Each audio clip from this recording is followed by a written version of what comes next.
متعدد طریقے استعمال کیے اس توحید کی معرفت کے لیے، اللہ کو پہچانوانے کے لیے۔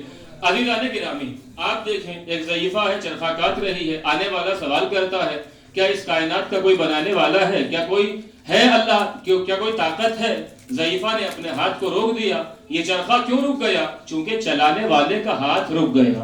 اب ضعیفہ نے جواب دیا جب یہ معمولی سا چرخہ بغیر چلانے والے کے نہیں چل سکتا، یہ اتنی بڑی کائنات کا نظام، یہ اپنے وقت پہ سورج کا نکلنا، اپنے وقت پہ چاند کا نکلنا، اپنے وقت پہ سورج کا ڈوبنا، یہ بغیر ایک پیدا کرنے والے کے، بغیر ایک مدبر کے کیسے ممکن ہے؟ عزیزان گرامی، یہ طریقہ معرفت الہی اور وحدانیت، معرفت وجود خدا کا قرآن نے بھی اختیار کیا اور ائمہ نے بھی اختیار کیا۔ اور یہ طریقہ جب آنے والا اعرابی سوال کرتا ہے کہ جب اللہ نے حکم دیا وَاعْبُدُوا اللَّهَ وَلَا تُشْرِكُوا بِهِ شَيْئًا، شرک اختیار نہیں کرنا، کیونکہ اللہ نے کیا کہا کہ سارے گناہ معاف ہو سکتے ہیں، اللہ معاف کر سکتا ہے سارے گناہ کو، لیکن شرک، ان الشرک لظلم عظیم، بڑا ظلم ہے، اس کو اللہ معاف نہیں کرے گا۔ عزیزان گرامی، آنے والا سوال کرتا ہے اے مولا یہ بتائیے کہ اللہ ہے، اس پر دلیل کیا ہے؟ تو عربی ہے، عرب کا بدو ہے، اونٹ چراتا ہے۔ عزیزو، امام نے کیا کہا البعرہ تدل علی البعیر، کبھی تمہارا جب اونٹ گم ہو جاتا کیسے تلاش کرتے ہو؟ کہ اس کی مینگنیوں کے ذریعے اس کے نقش قدم کو دیکھ کر پتہ لگا لیتے کس سمت میں گیا ہے۔ عزیزان گرامی، یہی کہ اتنی بڑی کائنات کیا یہ وجود خدا پہ دلالت نہیں کرتی ہے؟ برہان انی کے طور پر امام نے اسے سمجھایا، مطمئن ہوا، چلا گیا۔ عزیزان گرامی، اور یہ طریقہ معمولی نہیں تھا عرب میں، عرب اس طریقے سے واقف تھے۔ شب ہجرت انہوں نے یہی طریقہ اختیار کیا تھا، یہی طریقہ اختیار کیا جب پیغمبر نکلے، اور پیغمبر کو تلاش کرتے کرتے وہ کیسے وہاں تک پہنچے تھے؟ نقش قدم کے ذریعے، کہ دو نقش قدم ہیں اور غار کے تہانے پر جا کے رک گئے۔ کیا کہا؟ کہ یہاں سے آگے نہیں بڑھے ہیں۔ عزیزان گرامی، لیکن مکروا ومکر اللہ واللہ خیر الماکرین، تم جتنی مکاری کرو لیکن ہم تدبیر جانتے ہیں، تدبیر ہم نکالیں گے۔ اللہ نے کیا حکم دیا؟ کہ دیکھو یہی مکڑی کو حکم دیا جالا بن دیا جائے، کبوتری کو حکم دیا انڈے دے دے، لہذا وہ آنے کے بعد عزیزو ادھر کہا جا رہا ہے پیغمبر یہاں سے آگے نہیں بڑھے، ادھر ان کو احساس دلایا جا رہا ہے کہ نہیں، پیغمبر بستر پر سو رہے ہیں۔ تو بہرحال جو اصل مقصد میں ذکر کر رہا تھا کہ کہاں سے کہاں تک کہ یہ طریقہ اختیار کیا قرآن نے بھی، ائمہ نے بھی۔ یہ ایک عربی، ایک عرب کا بدو آیا۔ لیکن عزیزان گرامی، جب ایک ماہر نفسیات آ کے سوال کرتا ہے خدا کے وجود پر کوئی دلیل ہے، تو امام نے کیا جواب دیا؟ آنے والے سے پوچھا مشغلہ کیا ہے؟ تاجر ہے۔ امام نے اس سے کہا جب کبھی تم سفر کرتے ہو، سفر کرتے کرتے کبھی تمہاری کشتی بھنور میں پھنسی ہے اور سامنے ساحل نظر نہیں آتا، کہ مولا بہت مرتبہ ایسا ہوا ہے، کہ اس موقع پر جب تمہاری کشتی بھنور میں پھنسے اور ڈوبنے لگے، کیا تمہیں ایک احساس تھا کہ کوئی ہے تمہیں بچا لے گا؟ کہاں امید تو رہتی ہے۔ امام نے کہا اسی آخری امید کا نام خدا ہے۔ اب عزیزان گرامی، یہی سوال عرب کے بدو نے کیا تھا۔ امام نے کہا کہ تم اونٹ گم ہو جائے تو کیسے پہچانتے ہو؟ وہ جواب دیا۔ اب عزیزان گرامی، یہی سوال ماہر نفسیات نے کیا، تو امام نے اس کے اعتبار سے جواب دیا۔ اب جب ایک شخص آیا آنے کے بعد سوال کرتا ہے کہ میں خدا کے وجود پر دلیل مانگوں گا، لیکن فقط دلیل مان کے خاموش نہیں ہو جاؤں گا مانگنے کے بعد، بلکہ میں بحث کروں گا، مباحثہ کروں گا، ڈسکس کروں گا۔ بلایا، آؤ بحث کرو، سوال کرو۔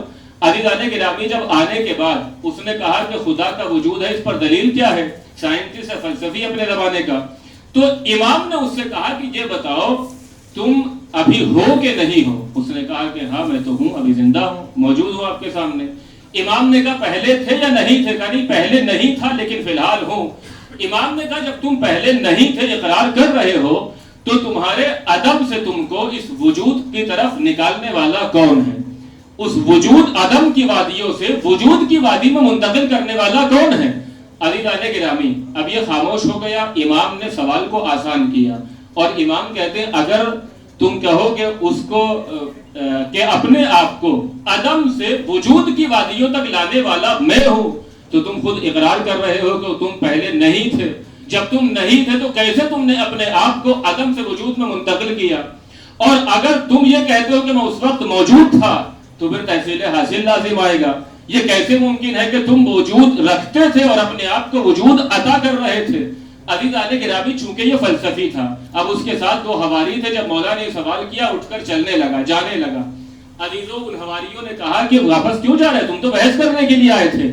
کہ اب میں جو بھی جواب ان کے سوال کا ان کو دوں گا خود اپنے جواب میں پھنس جاؤں گا، اس لیے کہ اگر میں کہوں کہ میں نے خود اپنے آپ کو بنایا اور میں نہیں تھا، یہ بھی محال ہے. اگر میں کہوں کہ میں نے خود اپنے کو بنایا اور میں تھا، تو یہ بھی محال ہے. عزیزان گرامی واپس چلا گیا. اگر یہی جواب مولائے کائنات اس عرب کے بدو کو دیتے تو شاید وہ کہتا اگر ایسا ہی اللہ ہے تو اپنے پاس رکھیے اس کو آپ. اسی لیے امام نے کیا کہا، کلم الناس علی قدر عقولہم، جتنا انسان کی آپ کے مخاطب کی مقدار فہم ہے اس کے اعتبار سے کلام کرنا. کبھی زیادہ اپنے علم کو بہرحال الٹی نہیں کرنا، طے نہیں کرنا، اپنے مخاطب کے اعتبار سے کلام کرنا جیسا مخاطب ہو. عزیزان گرامی عرب کے بدو کا جواب اور تھا، اسی طریقے سے ماہر نفسیات کا جواب اور ہے، لیکن فلسفی کا جواب اور ہے. اس لیے کہ جس کا جتنا قدر فہم وہی جواب امام عطا کرتے جاتے ہیں، مخاطب کے اعتبار سے جواب دے رہے ہیں. عزیزان گرامی معرفت توحید، معرفت خدا عبادت کی بنیاد ہے. اگر معرفت نہ ہو تو عبادت کا کوئی فائدہ نہیں. عزیزان گرامی عبادت بغیر معرفت کے بغیر تو کوئی فائدہ نہیں. بس ایک جملہ پڑھ کے اپنی منزل کی طرف آنا چاہتا ہوں، اگر معرفت نہ ہو تو کوئی فائدہ عبادت کا نہیں ہے. عزیزان گرامی آپ بہرحال پڑھتے رہتے ہیں، علماء ہیں، افاضل ہیں. ایک چیز ہے جاننا علم اور ایک ہے معرفت، دونوں میں بڑا فرق ہے. آپ کبھی کسی کی کتاب پڑھ رہے ہیں، شیخ انصاری کی آپ سے کہا جائے کہ آپ ان کو جانتے ہیں، کہاں جانتے ہیں، پہچانتے ہیں کہ نہیں. لیکن اگر آپ نے تصویر دیکھی اور آپ سے کہا جائے کہ پہچانتے ہیں، کہاں تصویر دیکھی ہے، اگر ہم ان کو دیکھیں گے تو پہچان لیں گے. عزیزان گرامی ائمہ انبیاء اللہ نے ان کو کیا کہا، مظہر صفات الہی، للہ مثل الاعلی. آپ کے سامنے اس لیے پڑھ رہا ہوں، للہ مثل الاعلی، اللہ کے لیے بڑی بڑی مثل ہے، مثال نہیں مثل ہے. عزیزان گرامی اللہ نے اپنی معرفت کا ذریعہ دو چیزوں کو بنایا، ایک قرآن ناطق کو اور ایک قرآن صامت کو. علم حاصل کرنے کے ذریعہ قرآن صامت ہے اور معرفت کا ذریعہ قرآن ناطق ہے. ایک صلوات پڑھیں گے محمد و آل محمد پر.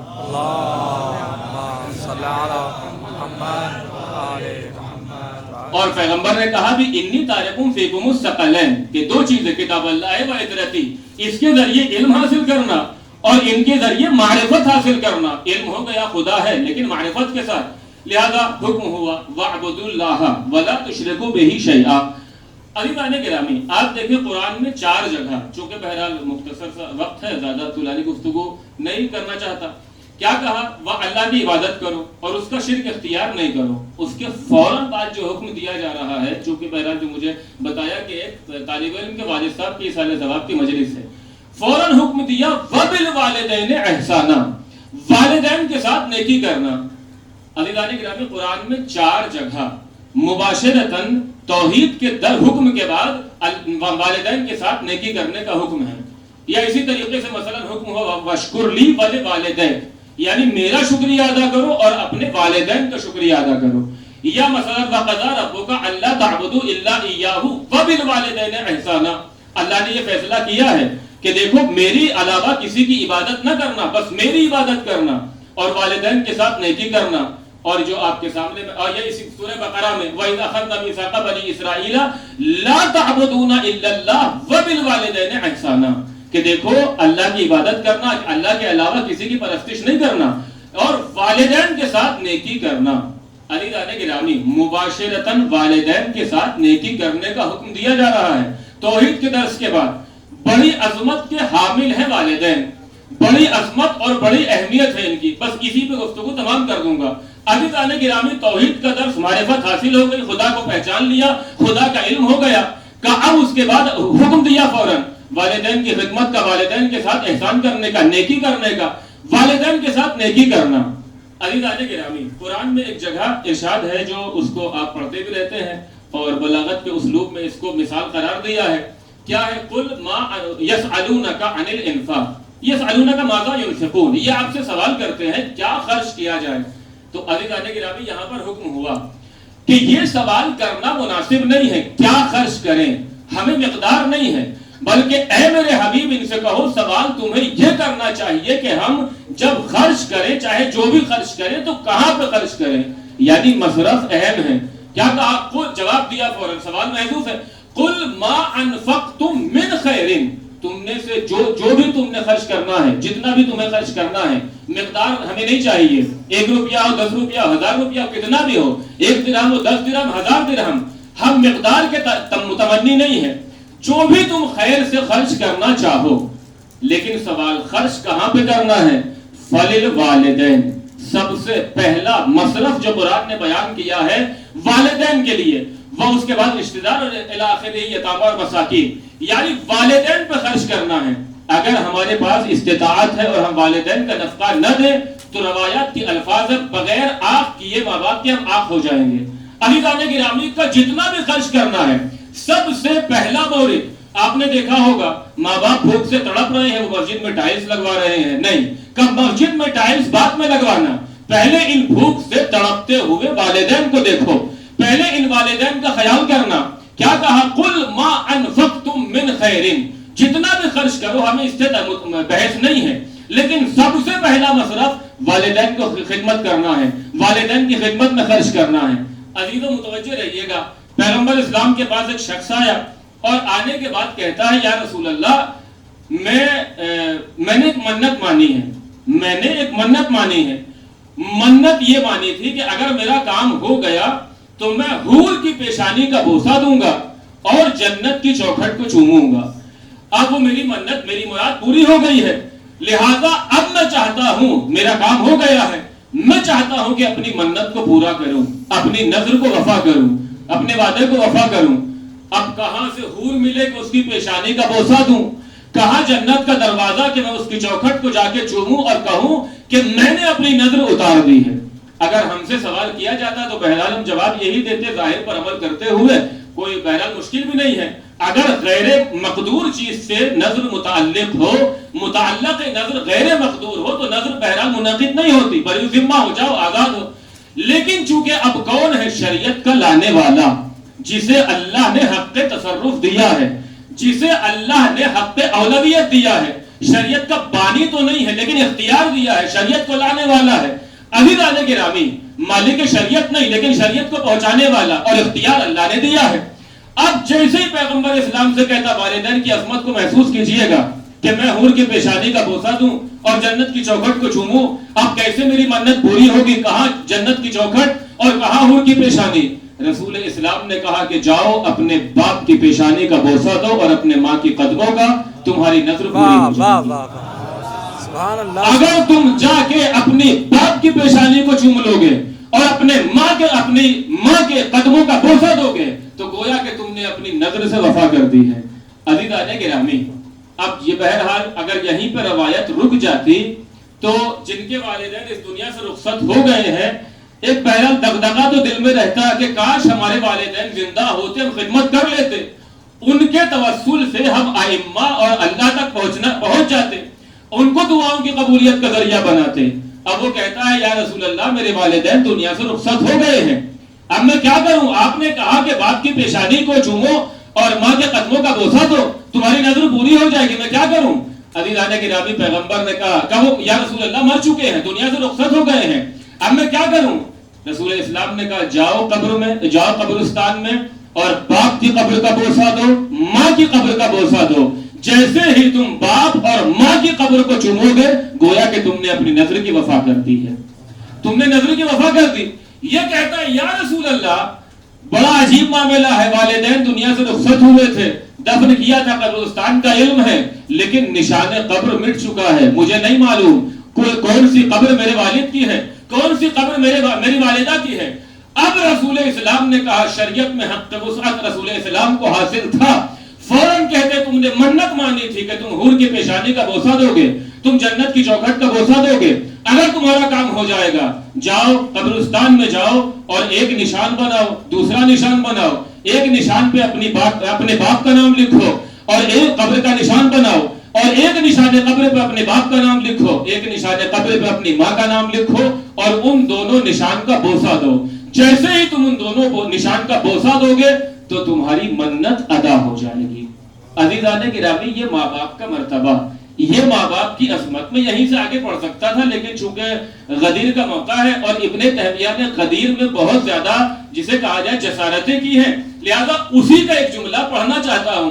وہ کہتا ہے قبروں کو چومنا حرام، قبروں کو چومنا، قبروں کو بوسہ دینا بدعت۔ حالانکہ جب ہم قبر پہ جاتے ہیں تو صاحب قبر کو پروردگار نہیں مانتے بلکہ اللہ تک پہنچنے کا ذریعہ، معرفت الہی کا ذریعہ کا نہیں۔ مردہ سے کوئی توسل نہیں، جو ان سے توسل کرے وہ مشرک ہے، جو ان سے توسل کرے وہ مشرک ہے، وہ کافر ہے، سارے فتوے دے دیے۔ علامہ نجم الدین تبزی نے لکھا کہ جب اس کا انتقال ہوا اور یہ دنیا سے گیا تو بڑے بڑے وہابی جو اس کے دسترخوان پہ پلے تھے اپنی اپنی پگڑیوں کو اور اپنی رداؤں کو اس کے جنازے سے مس کر رہے تھے، اور جب یہ اسے قبر میں ڈال دیا گیا اس کی قبر کا بوسہ دے رہے تھے۔ کوئی ایسا نہیں تھا جو ابن تیمیہ کی قبر کا بوسہ نہ دے، ابن تیمیہ کے جنازے کا بوسہ نہ دے۔ میں کہوں گا ابن تیمیہ کتنی منحوس شخصیت تھی، شاید یہ کائنات کا واحد جنازہ تھا کہ جس کے جنازے میں شرکت کرنے والے سب مشرک تھے۔ ایک سلوات پڑھیں محمد و آل محمد پر۔ اللہ